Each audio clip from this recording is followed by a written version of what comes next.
The fate of recreational marijuana up to Arizona voters. Prop 207 looks to tax and regulate the drug, and tonight, two sides debating the issue.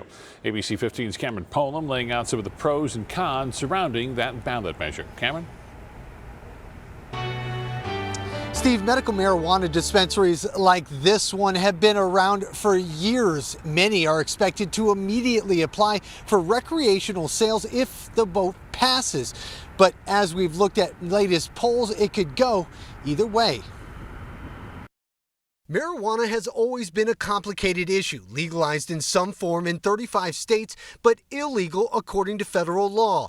Arizona voters facing that dilemma at the polls this November. By voting yes on Proposition 207, we will eliminate a dangerously unregulated black market and replace it with a safer, much more strictly regulated program. During a debate Wednesday night, the two sides making their cases. We need look no further than our neighboring states to see the problems that they have incurred with recreational marijuana legalization. Prop 207 would legalize the recreational pot industry, allowing adults 21 and older to possess up to an ounce and or grow a limited number of plants. If passed, the Arizona Department of Health Services would set rules and regulate its sale. The revenues have not been as projected.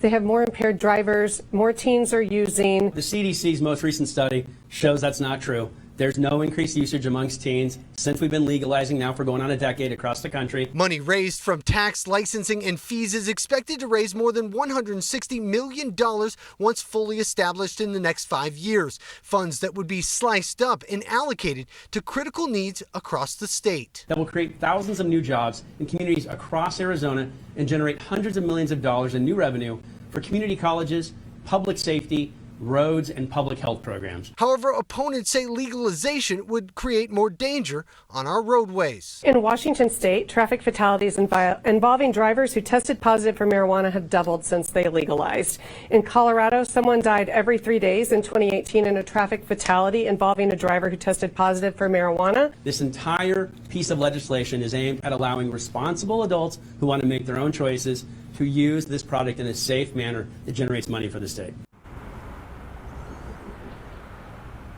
Now, Prop 207 does come with some added protections compared to its 2016 effort.